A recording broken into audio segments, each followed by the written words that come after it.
जी बिस्मिल्लाहिर्रहमानिर्रहीम अस्सलाम वालेकुम बेटे। आज हमारा लेक्चर नंबर 14 है। 14 हमारा लेक्चर सीक्वेंस के साथ है। हमने कुछ lecture first year second year के 15 चैप्टर के पढ़े और आगे सेकंड ईयर हमारा 16 चैप्टर कंटिन्यू है। तो ये 16 चैप्टर का 14 लेक्चर नहीं है। हम जिस फ्लो से जा रहे हैं, हमारा फर्स्ट सेकंड थर्ड लेक्चर और 16th लेक्चर ये हमारे पास है, सॉरी 14th लेक्चर। इसके अंदर हम आज एल्कीन्स को स्टार्ट करेंगे। इससे पहले हम 16th चैप्टर में क्लासिफिकेशन पढ़ चुके हैं, एल्केन एल्कीन एल्काइंस की नॉमेनक्लेचर को डिस्कस कर चुके हैं। एल्केन का सारा टॉपिक जो हमारी फेडरल की बुक में है वो पढ़ चुके हैं। फिर इसके अलावा हमने एल्कीन्स को स्टार्ट करना है। एल्कीन्स की नॉमेनक्लेचर क्योंकि ऑलरेडी हम डिस्कस कर चुके हैं कि एल्कीन्स के नाम कैसे लिखते होते हैं।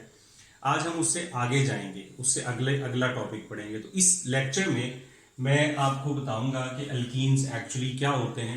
ये आपको ज़्यादातर बच्चों को पता है, लेकिन जस्ट आपको रिमाइंड करवाना है। इसके अलावा बेटे रिलेटिव स्टेबिलिटी का एक टॉपिक है फेडरल की बुक में, वो आपको बताऊंगा। और एक इसका स्ट्रक्चर जो है, ये तीन चीज़ें इस लेक्चर में मैं आपके साथ शेयर करूंगा। तो स्टार्टिंग फ्रॉम इंट्रोडक्शन, देखिए हमें पता है कि एल्कीन्स जो हैं दे आर अनसैचुरेटेड हाइड्रोकार्बन्स। इनमें एडिशन हो सकती है, इनमें डबल बॉन्ड के अंदर कोई और जो हाइड्रोजन है या कोई और एलिमेंट्स ऐड हो सकते हैं without removing anything. So they are unsaturated hydrocarbons. Hydrocarbon क्योंकि इनमें कार्बन और हाइड्रोजन के अलावा कोई और एलिमेंट नहीं होता। Having at least one double bond, ऐसे हाइड्रोकार्बन जिनमें कम से कम एक डबल बॉन्ड हो उन्हें कहते हैं एल्कीन्स। बहुत आसान। Unsaturated hydrocarbons having at least one double bond, अगर एक से ज्यादा डबल बॉन्ड्स हो तो भी वो एल्कीन्स ही कहलाएंगे। एल्कीन में जो आपका पेरेंट या बेसिक नेम है वो तो उसी तरह से मेथ एथ ब्यूट इस तरह से आता है। इसमें जो नाम में जो सफिक्स है उसमें हम ई एन ई लिखते हैं, ई एन ई। ठीक है। इथीन, मीथीन तो होता नहीं है क्योंकि एक कार्बन वाला एल्कीन ही होता है। इथीन, प्रोपीन, ब्यूटीन, ये IUPAC नेम है। बट कॉमन नेम में बेटे इसको लिखते हैं, इसके एंड पे सफिक्स आता है YLENE। सफिक्स मीन जो नाम के एंड पे लिखा जाए। सो YLENE मीन जैसे इथाइलिन, प्रोपाइलिन, ब्यूटाइलिन। सो इथाइलिन, प्रोपाइलिन, ब्यूटाइलिन अगर ये लिखा हो, आइसोब्यूटाइलिन एक्स्ट्रा, तो समझ लीजिए कि ये कॉमन नेम है। अगर ethene, butene, propene, 2 butene, 1 butene वगैरह लिखा हो तो ये समझ लीजिए IUPAC नेम है। तो डबल बॉन्ड इनमें लाजमी होगा। इनका जनरल फॉर्मूला साइक्लोएल्केन से मैच करता है। साइक्लोएल्केन का भी हम टॉपिक एक पढ़ चुके थोड़ा सा। CnH2n, जितने कार्बन उससे डबल हाइड्रोजन। ठीक है। इसमें कार्बन जो हैं वो हाइड्रोजन जो हैं एज कंपेयर टू अल्केन इसमें कम होते हैं। आपको पता है कि अल्केन में हाइड्रोजन दो ज्यादा होते हैं, क्योंकि दो हाइड्रोजन रिमूव होते हैं तो वहां डबल बॉन्ड आता है। तो ये फॉर्मूला एक डबल बॉन्ड के लिए है। अगर एक से ज्यादा डबल बॉन्ड, दो डबल बॉन्ड होंगे तो ये फॉर्मूला हो जाएगा CnH2n-2। अगर तीन डबल बॉन्ड होंगे ये फॉर्मूला हो जाएगा CnH2n-4। तो एक डबल बॉन्ड में एक हाइड्रोजन का मॉलिक्यूल यानी H2 रिमूव करते जाएं। अब एक सवाल आपको मैं बता दूं कि अल्कीन और अल्केन को कंपेयर करें तो अल्केन में हाइड्रोजन टू कार्बन रेशो ज्यादा है, अल्कीन में हाइड्रोजन टू कार्बन रेशो कम है, अल्काइन में हाइड्रोजन टू कार्बन रेशो और कम है, और बेंजीन में हाइड्रोजन टू कार्बन रेशो और कम होती है। यानी हाइड्रोजन ज्यादा है, हाइड्रोजन कम है, कार्बन ज्यादा। तो या आप ऑपोजिट कर लीजिए कि अल्कीन में carbon to hydrogen ratio alkane से ज्यादा है। फॉर एग्जांपल अल्केन में अगर मैं CH4 को देखूं तो एक कार्बन और 4 हाइड्रोजन है। अगर मैं, या इसको कर लीजिए C2H6 में 2 कार्बन और 6 हाइड्रोजन है। इसमें C2H4 2 कार्बन और 4 हाइड्रोजन है। तो अल्कीन में कार्बन की निस्बत हाइड्रोजन कम होते हैं, so carbon to hydrogen ratio कम होती है। ये बात याद रखिए कि जब हम कंबस्शन करते हैं बेटे, जितने कार्बन की परसेंटेज ज्यादा होती है, जितनी कार्बन की रेशो ज्यादा होती है, उतना उसका एक सूटी फ्लेम जो है वो बनता है, एक धुएं वाला फ्लेम बनता है। जैसे कोल की कंबस्शन में बड़ा डार्क किस्म का फ्लेम बन रहा होता है। सो ये जो फ्लेम का कलर है ये कार्बन की परसेंटेज ज्यादा होने से होता है। तो ये बात एक ज़हन में रखिएगा। बहरहाल इनमें एक डबल बॉन्ड भी हो सकता है, एक से ज्यादा भी। They are also called olefins. Olefin word का मतलब है ऑयल फॉर्मिंग।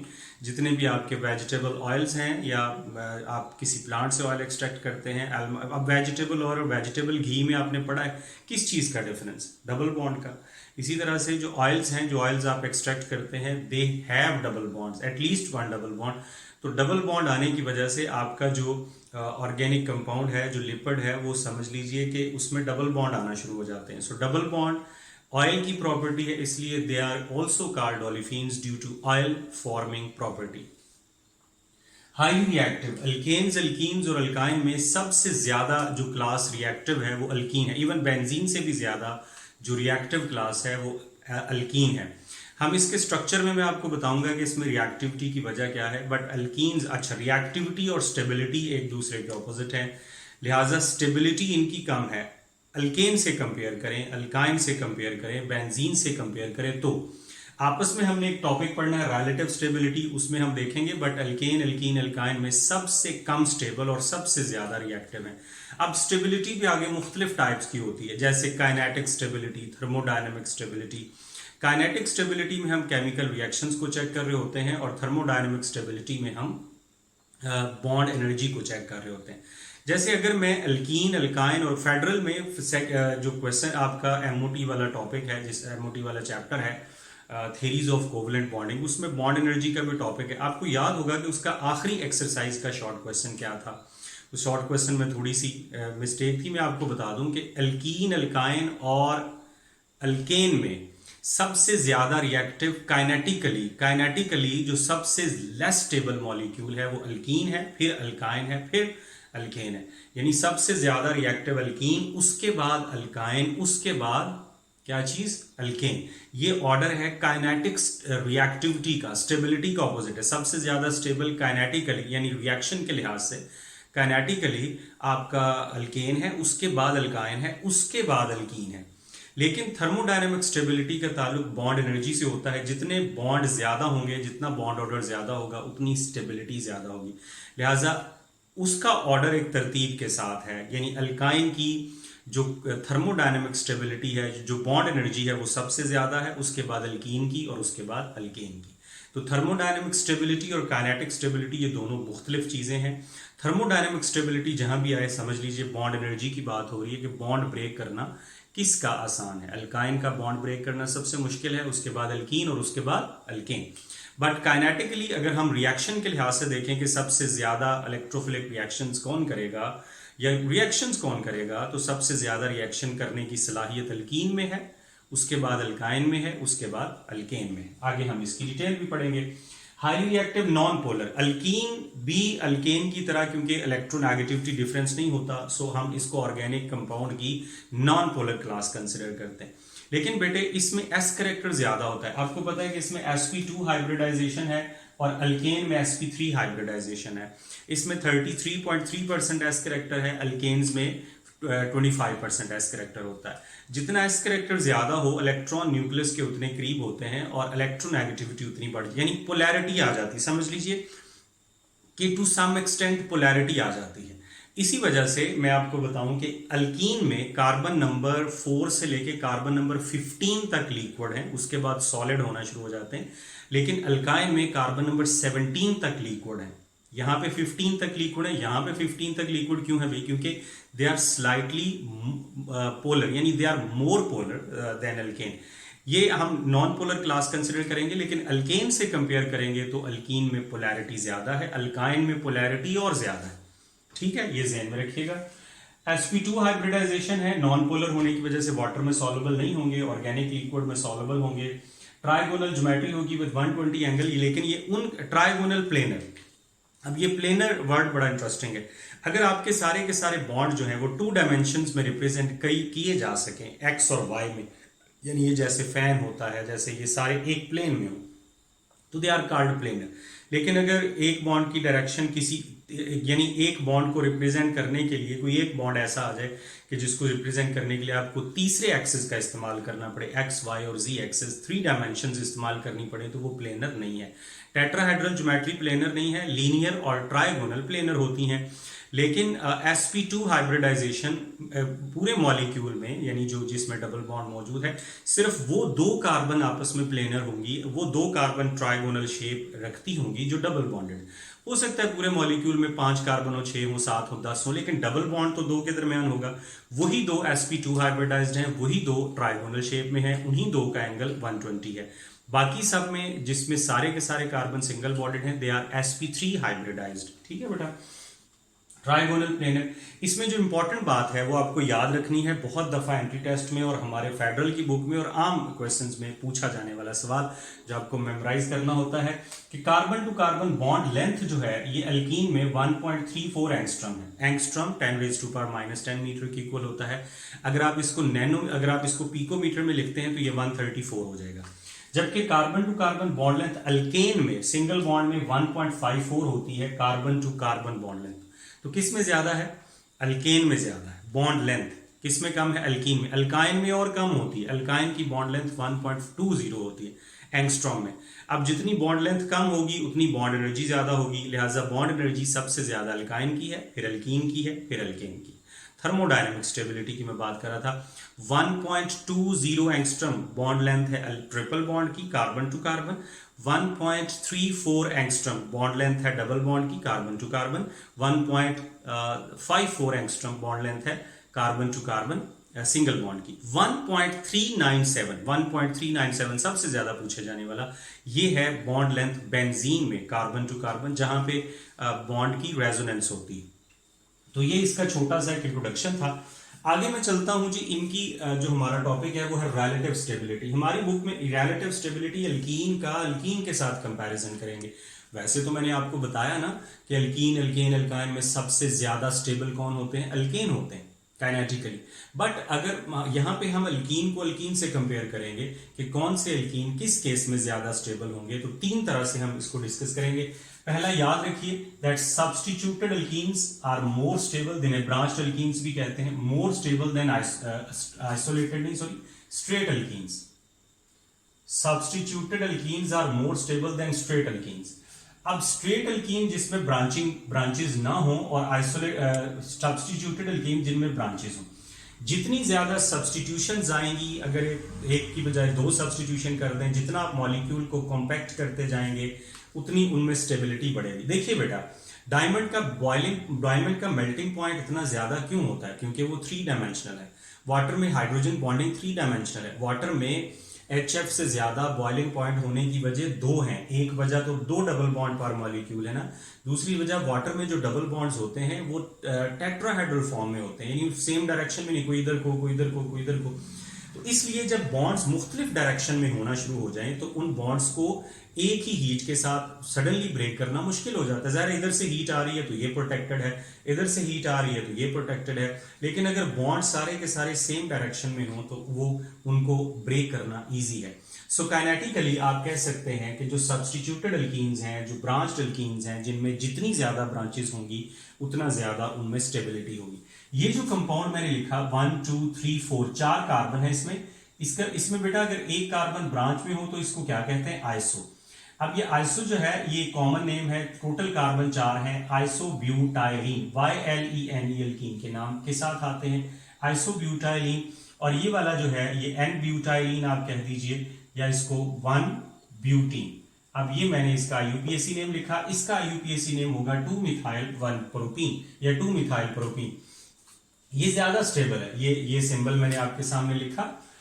अगर किसी मॉलिक्यूल में अल्कीन में एक की बजाय 2 ब्रांचेस आ जाएं तो ये सिर्फ अल्कीन में नहीं है, अल्केन में भी हमने पढ़ा कि जो नियोपेंटेन है उसकी स्टेबिलिटी, काइनेटिक स्टेबिलिटी उसकी आइसोपेंटेन से ज्यादा होती है, आइसो की N से ज्यादा होती है। सो जितनी ज्यादा ब्रांचेस आएंगी उतनी ज्यादा स्टेबिलिटी बढ़ेगी, अल्केन में भी, अल्कीन्स में भी और अल्काइंस में भी। एक बात तो ये होगी।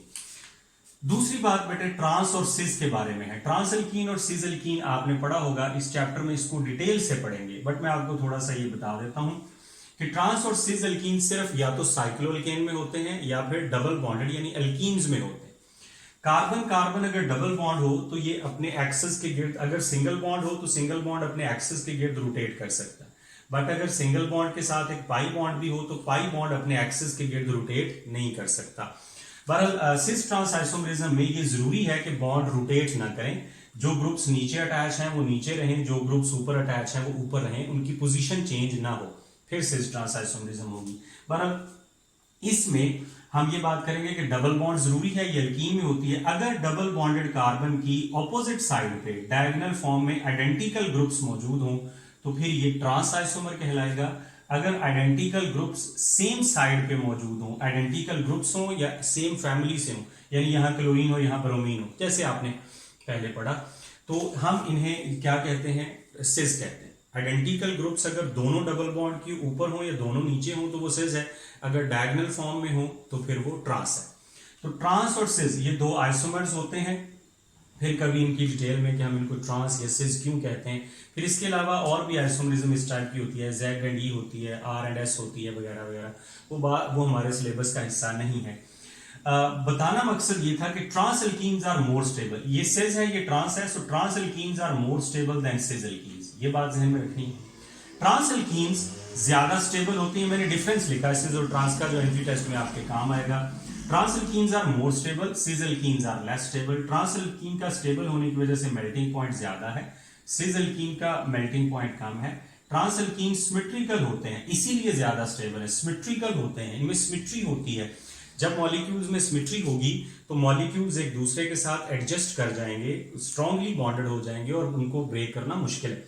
तो सिस एल्कीन जो है ये अनसिमेट्रिकल होते हैं। ट्रांस एल्कीन का डायपोल मोमेंट यूजुअली जीरो होता है। डायपोल मोमेंट जीरो होने का मतलब है कि देखिए वेक्टर क्वांटिटी है डायपोल मोमेंट, तो अगर आप पोलैरिटी को काउंट करते भी हैं तो ऑपोजिट वेक्टर्स को जब हेड टू टेल रूल से ऐड करेंगे तो नल वेक्टर आ जाएगा।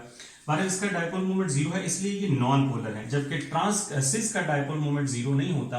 अगर आप इन दो वेक्टर्स को हेड टू टेल रूल से ऐड करेंगे तो ये एडिशन में जीरो या नल वेक्टर नहीं आएगा। तो आपने फर्स्ट ईयर में पढ़ा ये कि ट्रांस का डायपोल मोमेंट जीरो होता है। हम सिस और ट्रांस को आइडेंटिफाई करने के लिए यही कर लें कि उसका डायपोल मोमेंट चेक कर लें। अगर किसी का डायपोल मोमेंट जीरो है तो वो ट्रांस आइसोमर होगा। So trans isomer dipole moment zero होने की वजह से नॉन पोलर होता है। ये पोलैरिटी आपको यही तो बताता है डायपोल मोमेंट। तो नॉन पोलर होने की का मतलब ये है कि इनके मॉलिक्यूल्स में पोलैरिटी एज कंपेयर टू सिस कम है। पोलैरिटी कम होगी तो इंटरमॉलिक्यूलर फोर्सेस कम होंगी। सो बॉइलिंग पॉइंट ट्रांस का कम है क्योंकि ये नॉन पोलर है। सिस का बॉइलिंग पॉइंट ज्यादा है, ऑपोजिट है। ट्रांस का मेल्टिंग पॉइंट ज्यादा है क्योंकि ये सिमेट्रिकल है। सिस का मेल्टिंग पॉइंट कम है क्योंकि ये अनसिमेट्रिकल है। ठीक है, देखिए मेल्ट का मतलब है सॉलिड से लिक्विड में चेंज करना। तो सिमेट्रिकल मॉलिक्यूल स्ट्रांगली अटैच्ड होंगे। अगर ये आपके उनमें सिमेट्री है तो ये स्ट्रांगली अटैच हो जाएंगे। अगर अनसिमेट्रिकल है, बेतरतीब है, तो उनके दरमियान कोई अटैचमेंट बनेगी। जबकि जब आपकी चीज लिक्विड बन गई और आपने उसे बॉयल करना है तो उस केस में बेटे आपको इंटरमॉलिक्यूलर फोर्सेस को देखना पड़ेगा। इंटरमॉलिक्यूलर फोर्सेस पोलर में ज्यादा होती है, नॉन पोलर में कम होती है। So trans is non polar इसलिए इसका बॉइलिंग पॉइंट लो है, सिस पोलर है इसलिए इसका बॉइलिंग पॉइंट ज्यादा। ट्रांस का मेल्टिंग पॉइंट ज्यादा है, सिस का बॉइलिंग पॉइंट ज्यादा है। मेल्टिंग पॉइंट ज्यादा ट्रांस का क्यों है? क्योंकि ट्रांसमेट्रिकल होते हैं। बॉइलिंग पॉइंट ज्यादा सिस का क्यों है? क्योंकि सिस में इंटरमॉलिक्यूलर फोर्सेस ज्यादा होती हैं, पोलैरिटी ज्यादा होती है। सो इन शॉर्ट ये कि trans alkenes are more stable than cis alkenes. तीसरी बात यह है कि कॉन्जुगेटेड एल्कीन्स। कॉन्जुगेशन वहां पे होती है जहां पे डबल बॉन्ड और सिंगल बॉन्ड आपस में लिंक यानी ऑल्टरनेट हो। कॉन्जुगेटेड वर्ड का मतलब लिंक टूगेदर है। जब डबल सिंगल ऑल्टरनेट पोजीशन पे डबल और सिंगल आना शुरू हो जाए, चाहे वो एक दफा ही डबल सिंगल डबल आ जाए, आगे सारे सिंगल हों, डबल सिंगल, जब ये वाली सिचुएशन आ जाए तो ये कॉन्जुगेशन होती है। इसमें पाई ऑर्बिटल जो पाई बॉन्ड जो ऑर्बिटल्स बना रहे हैं वो आपस में सारे लिंक कर जाते हैं। पूरे मॉलिक्यूल के ऊपर इलेक्ट्रॉन मूव करना शुरू कर देते हैं। इस इलेक्ट्रॉन की मूवमेंट को डीलोकलाइजेशन कहते हैं या रेजोनेंस कहते हैं, जिसकी वजह से स्टेबिलिटी बढ़ती है। ये मॉलिक्यूल देखिए, इसमें डबल सिंगल डबल और फिर सिंगल, कॉन्जुगेशन है मोर स्टेबल। इसमें डबल के बाद एक और दो सिंगल है, फिर डबल है, तो ये आपस में डबल बॉन्ड लिंक नहीं कर पाएंगे क्योंकि ये दूर है। इनके दरमियान दो डबल बॉन्ड, लिहाजा डबल बॉन्ड के दरमियान दो सिंगल बॉन्ड, डबल बॉन्ड के बाद दो सिंगल आ जाए या सिंगल फिर डबल आ जाए तो they are called isolated bonds. और isolated alkenes are less stable and conjugated alkenes are more stable. Conjugation का मतलब जिसमें डबल और सिंगल बॉन्ड ऑल्टरनेट पोजीशन पे हो। ये फिलहाल आपके लिए इतना ही है। अब आगे तीन तरह की स्टेबिलिटी मैंने बताई। आगे मैं बताऊंगा जी स्ट्रक्चर ऑफ अल्कीन्स। जी, अब मैं आपके साथ शेयर करने लगा हूं स्ट्रक्चर ऑफ अल्कीन।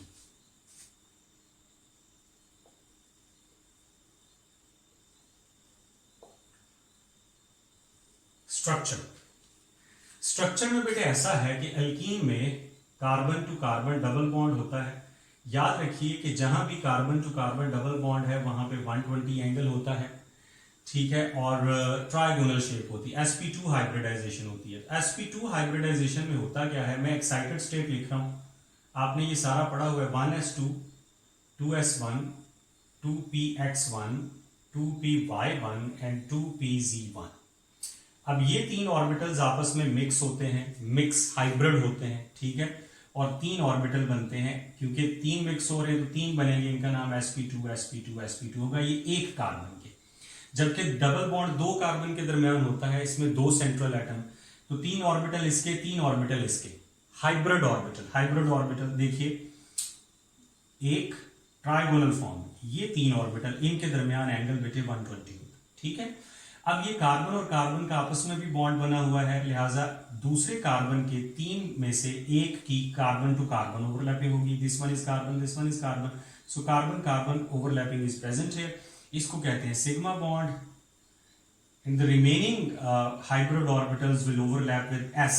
अगर ये हाइड्रोजन है तो ये हाइड्रोजन गैस के साथ, ये मैं अल्कीन की बता रहा हूं आपको ना। तो देखिए, इस सेंट्रल एटम के गिर्द देखें तो ट्राइगोनल ज्योमेट्री है, इस सेंट्रल एटम के गिर्द देखें तो ट्राइगोनल ज्योमेट्री है। अब प्रॉब्लम ये है कि इसमें जो ये वाला एक ऑर्बिटल जो अनहाइब्रिडाइज्ड है दोनों पे, ये 90 एंगल पे मौजूद होता है। एक और मैं आपको एंट्री टेस्ट के क्वेश्चन ये बताऊं कि हाइब्रिड ऑर्बिटल्स के दरमियान जो sp2 हाइब्रिडाइजेशन है, तीनों हाइब्रिड ऑर्बिटल प्लेनर होते हैं। हाइब्रिड ऑर्बिटल हमेशा सिग्मा बॉन्ड बना रहे हैं, तीनों प्लेनर होते हैं और एंगल 120 होता है हाइब्रिड ऑर्बिटल। लेकिन हाइब्रिड ऑर्बिटल का जो अनहाइब्रिड से अनहाइब्रिड ऑर्बिटल, इनके 90 एंगल पे प्रेजेंट होता है। तो अनहाइब्रिड ऑर्बिटल का हाइब्रिड ऑर्बिटल के साथ अगर एंगल पूछा जाए sp2 हाइब्रिडाइजेशन में, तो वो 90 है। जहन में रखिएगा, 120 हाइब्रिड ऑर्बिटल्स का आपस में, अनहाइब्रिड का हाइब्रिड के साथ 90 है। सो ये जो अनहाइब्रिडाइज्ड ऑर्बिटल्स हैं, इसमें भी एक इलेक्ट्रॉन है, इसमें भी इलेक्ट्रॉन है, ये दे ओवरलैप इन पैरेलल वे, ये आपस में पैरेलल ओवरलैपिंग करेंगे। पैरेलल ओवरलैपिंग से कौन सा बॉन्ड बनता है जी, पाई बॉन्ड बनता है। अबव एंड बिलो बॉन्ड एक ही है, बॉन्ड एक ही है, लेकिन दो जगह से ओवरलैपिंग होगी।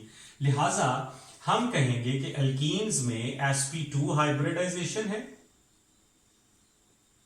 ये आपको याद रखना है। डबल बॉन्डेड कार्बन की ट्राइगोनल प्लेनर ज्योमेट्री होती है विद 120 डिग्री एंगल होता है। और बाकी जो है, अगर कहीं आगे सिंगल, जैसे आगे CH3 आ जाए तो वो प्लेनर नहीं होगा। याद रखिए कि sp2 हाइब्रिडाइज्ड वाले जो एटम है वही प्लेनर होते हैं, पूरे मॉलिक्यूल का प्लेनर होना जरूरी नहीं है। जैसे अगर मैं ये लिखूं CH2 डबल बॉन्ड CH3, इसमें तीन कार्बन है। अब ये वाले दोनों कार्बन बेटे sp2 हाइब्रिडाइज्ड हैं, लेकिन ये वाला तो सिंगल बॉन्ड है ना, ये sp3 कार्बन टेट्राहेड्रल होते हैं ज्योमेट्री के साथ, तो टेट्राहेड्रल तो प्लेनर नहीं है, वो तो 3 डायमेंशनल है। सो ट्राइगोनल प्लेनर इनकी ज्योमेट्री होगी, ठीक है। और इसके अलावा ये आपने पढ़ा कि एक अनहाइब्रिडाइज्ड ऑर्बिटल होता है, वो पैरेलल। अब देखिए, रिएक्टिविटी की वजह ये है कि ये आपके कार्बन है, ये आपके कार्बन न्यूक्लियस है, ओके, ऐसे कर लीजिए। इनमें जो सिग्मा बॉन्ड है बेटे, ये तो बीच में सिग्मा इलेक्ट्रॉन तो टाइटली हेल्ड होते हैं, लेकिन जो पाई इलेक्ट्रॉन्स होते हैं दे आर मोर एक्सपोज्ड, वो दूर होते हैं। सो ये किसी भी इलेक्ट्रोफाइल के साथ, किसी भी इलेक्ट्रोफाइल को इजीली अट्रैक्ट करेंगे और उसके साथ रिएक्शन करेंगे, ठीक है। सो दे आर अप्रोचेबल इलेक्ट्रॉन्स, क्योंकि वो एक्सपोज होते हैं, वो दूर होते हैं। तो पाई इलेक्ट्रॉन का न्यूक्लियस से दूर होने की वजह से न्यूक्लियस उन इलेक्ट्रॉन्स को इतना डिफेंड नहीं कर सकता। ये फर्ज कर लीजिए, ये न्यूक्लियस, ये पाई बॉन्ड, ये पाई बॉन्ड। तो अब यहां पे अगर इलेक्ट्रॉन्स हैं तो न्यूक्लियस उनको डिफेंड नहीं करेगा, वो किसी के साथ रिएक्शन करने में उनको आसानी होगी।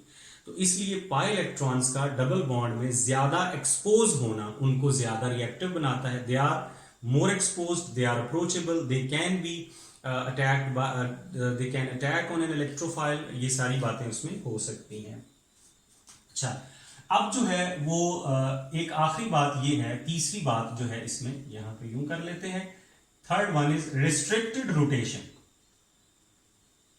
ये जरा आप बात जहन में रखिएगा कि जो डबल बॉन्ड है ये अपने एक्सिस के गिर्द रोटेट नहीं कर सकता, ठीक है। अब ये सिग्मा बॉन्ड है, सिग्मा बॉन्ड अपने एक्सिस के गिर्द रोटेट कर सकता है, ठीक है।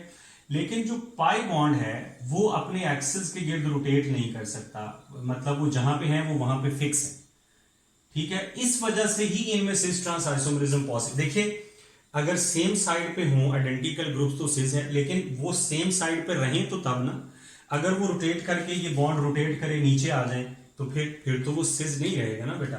लिहाजा जरूरी है कि डबल बॉन्ड अपने एक्सिस के गिर्द, अगर सिस ट्रांस आइसोमरिज्म आप चाहते हैं तो जो ऊपर है वो ऊपर रहे, जो नीचे है वो नीचे रहे। अब उसके लिए होना क्या चाहिए कि बॉन्ड आपका रोटेट ना करे, और कौन सा बॉन्ड रोटेट नहीं करता? Double bond. डबल बॉन्ड में कौन सा? Pi bond. इसलिए डबल बॉन्ड में रिस्ट्रिक्टेड रोटेशन की वजह से सिस ट्रांस आइसोमरिज्म होती है, जबकि ये आइसोमरिज्म अल्केन में नहीं होती, बिकॉज अल्केन का जो बॉन्ड है वो अपने एक्सिस के गिर्द रोटेट कर सकता है।